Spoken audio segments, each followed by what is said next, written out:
Hey, I'm Jake, and I'm going to teach you a little bit about cooking meat today. When planning a meal, the center of the entree is usually meat, and the way you cook it is the most important aspect, so I'm going to go over a few methods today.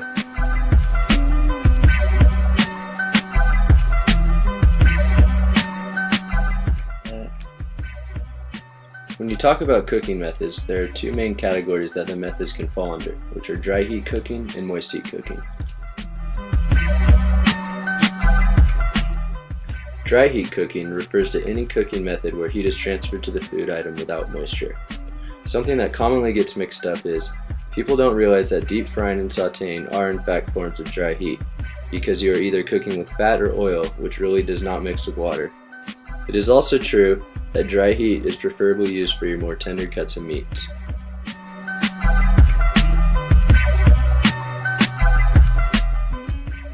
Moist heat cooking is any technique that involves cooking with liquid. These liquids include steam, water, stock, and etc. The cooking temperature is much lower due to the fact that water can only reach 212 degrees before it evaporates.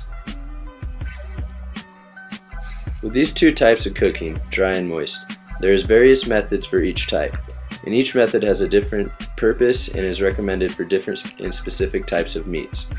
First, I will share with you all the types of cooking methods that are classified as dry heat.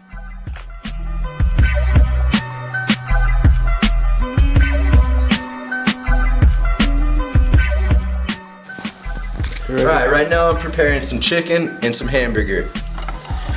The way I'm going to prepare this is by grilling. Grilling is a dry heat method that involves an open flame. This is more ideal for your tender cuts of meat because it cooks the surface pretty fast. Also, it's a good thing to note that the most important part of grilling is the turn. It's ideal to get one turn. Little kitty! Hey, we're gonna go see what Jake's doing. Let's check him out. Yeah, Jake, what are you cooking out here? Oh, you're just in time for the turn that I was talking about. One and done. What's up, guys? 8 minutes later, let's go see what he's doing.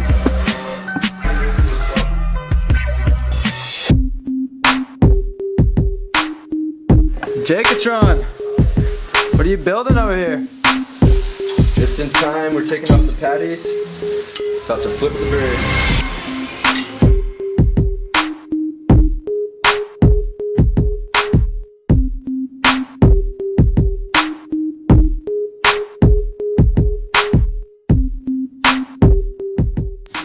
Alright guys, we're gonna go see what Jake's doing in the kitchen. Sure, he's making some good stuff.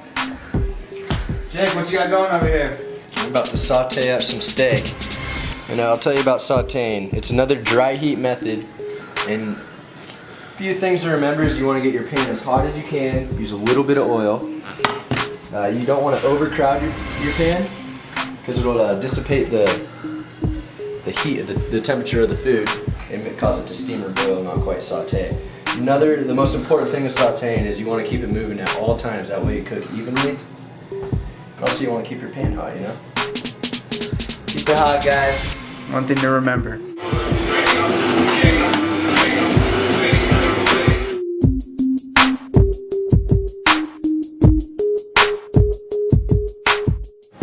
What's up? Now we're about to pan fry. Pan fry is a lot like sauteing, but you use lower heat and less fat. You also don't throw your food around the whole time. This is better for larger portions of meat.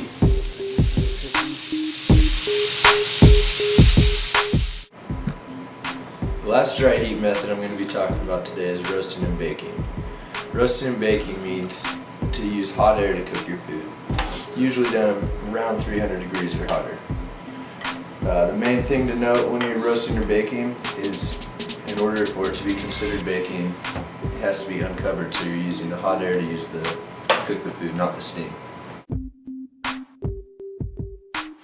Now that I've talked about some of the dry heat cooking methods, let's go over a few of the methods that fall under the moist heat category. What's up, Jake? What are you cooking, man? Right now I'm about to poach some fish. And this is a moist heat method that's better for your delicate items. And what you want to do is bring the water to a boil And then right when you place your meat in there, you want to bring it down to where it shows no sign of boiling, just hot enough to cook your meat through. So I'm going to cover this up, let it chill for about 7 minutes, come back, have some pretty nice fish. Also got some water boiling up here for a side dish, which is going to be pasta today. Okay, man, looks pretty good. Alright. Looks like our fish is just about done.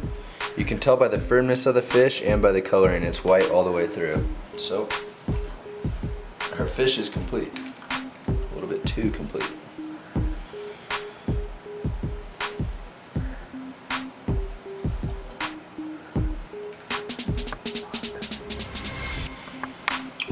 And for our final moist heat cooking method, we're going to be simmering. Now, simmering is when you use water that's just before the boiling point. You're going to start to see bubbles at the bottom of the pan.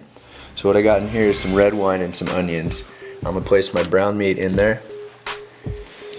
Let it do its thing for a couple minutes, flip it, let it do its thing, put the lid on, walk away for an hour, come back and you'll have some pretty nice meat. Our meat's done here.